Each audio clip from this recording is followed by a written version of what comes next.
Welcome back to the channel, everyone. How are you all doing? This is Easy Gamer. I hope you're all doing well. So today we've got another dev blog, and I've got a few things to talk about in this video, but I'm not going to try and make it very long. So let's start with the dev blog. So we are eventually getting them. We are getting the Weasley family, all of them, not the Weasleys from Harry Potter. We're getting the Weasleys from Germany. So what are we getting? We are getting 3 Weasleys. We are getting the We are getting the anti-air version.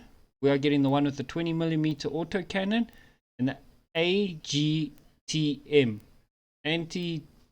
the guided missile version. Sorry, it's been one hell of a hectic day. So what can we talk about these things? So let's dive into a bit of history. The German army wanted a mobile, quick maneuver fire support vehicle to support the Bundeswehr back in the days. So they designed this from scratch. Unfortunately, I couldn't pronounce the real German name for it, so I'm going to stick with the Weasley. It's something to do with Weasley, but just different way of saying it. So you got 3 types of it. You've got the A12, which is the AGTM. It uses the TOW2 and the TOW2B missile. You've got the Ozelot, which is the AA version, and then you've also got the A4, which is the 20mm. Now, more the history about this project started in the 1970s when the Germans realized they needed something quick, fast, maneuverable, and this was their proposal set forward to them. Very nice, very good proposal. I've also been waiting for these to come in a long time, and the first variant was the 20mm autocannon variant, which was the 1A4, which is that one over there at the end. It's got armor piercing rounds. I'm not sure about scouting and all of that, but at the battle rating that they are going to be, the Weasley series SPAAG, SPG, German 5 and 6, I think those armor piercing rounds should be able to do some damage. So my thoughts on how to play this thing, because it's such a small little vehicle, you can get into nice positions of cover and hiding in bushes and just being in that awkward position where the opposite team won't be able to find you. Depending on the penetration of the armor piercing rounds and if you have unlocked them. But even if you haven't unlocked them, I would use this vehicle just to main. I would just shoot until they're immobilized, and then I will move on.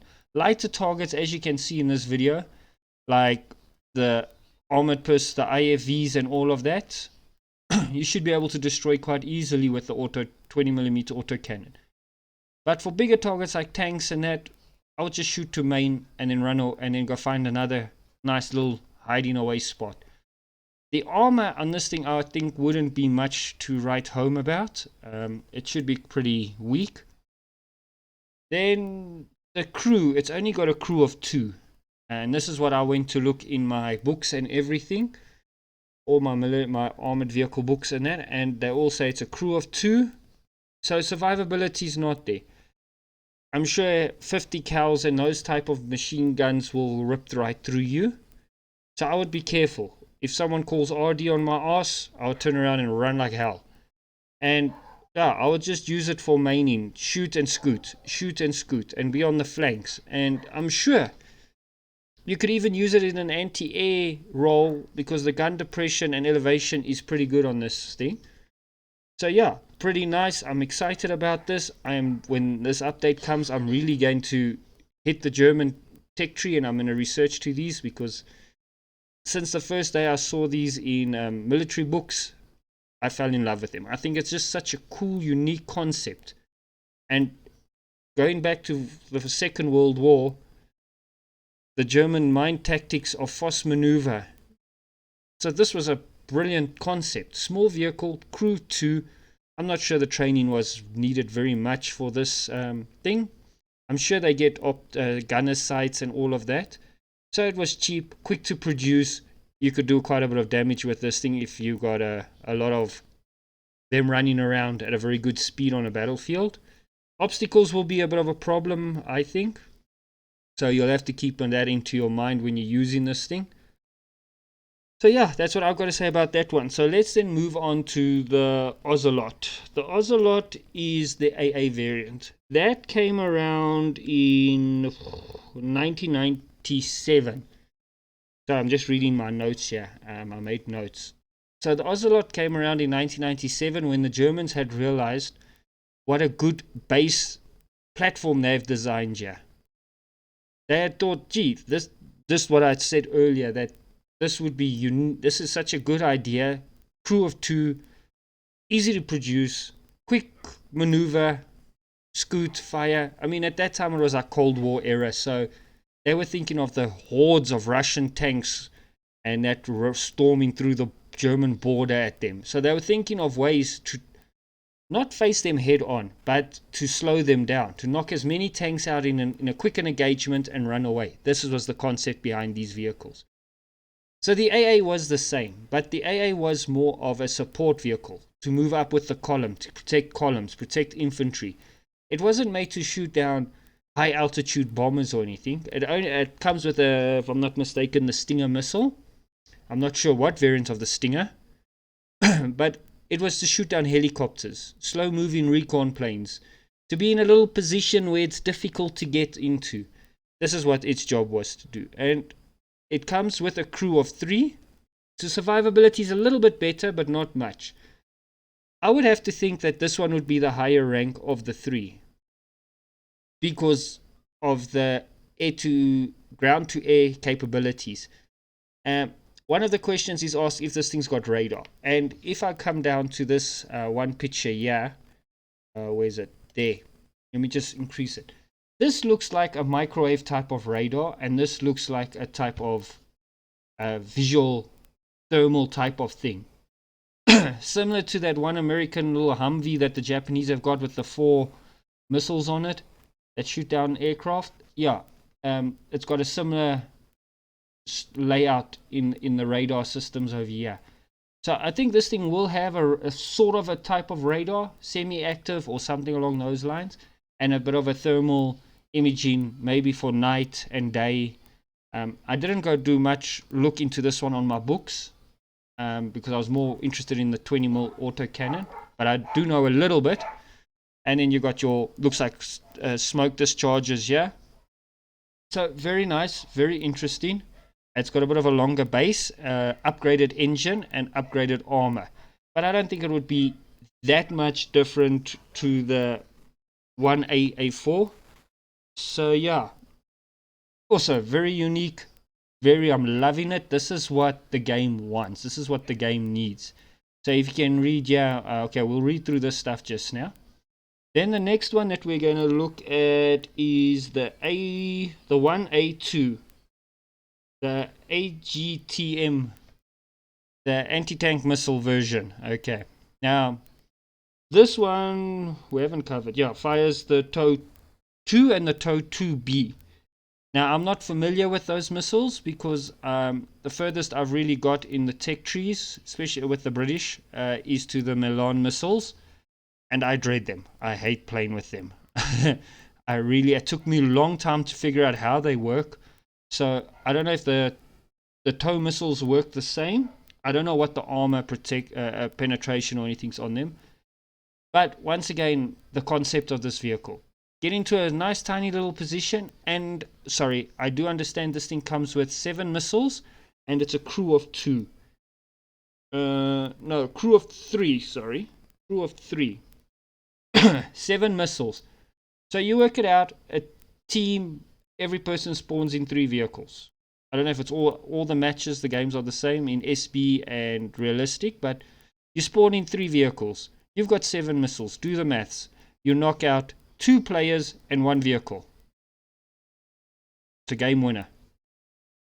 It really is a game winner. And then you still can go to the spawn, restock, get out, and maybe knock out another 4 or 5 if you play clever enough. So yeah, depending on the armor penetration of the tow missiles, I really don't know.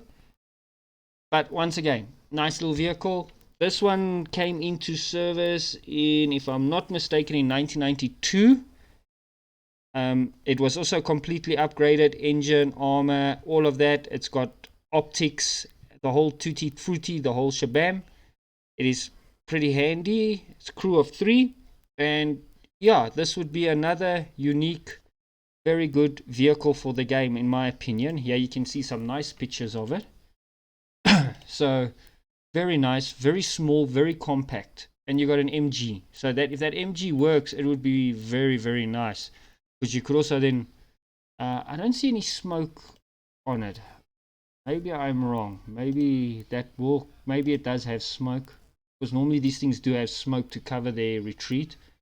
So yeah, very nice. Get into a small place, fire, run away. Get into another place, fire, run. So small.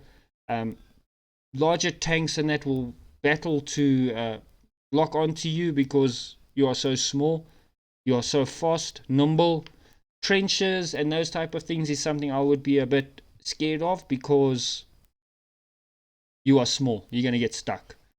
So yeah, you can even play all 3 of these vehicles in a support. The anti-air, I would say, is stay a bit out of the battle site and wait behind the front. This one you could move up on the front, but just don't get targeted. Try hide behind a big brother and shoot from behind him. This one I would also suggest you could play the same.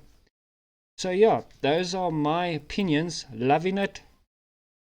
Fantastic. So let's look at what they say here.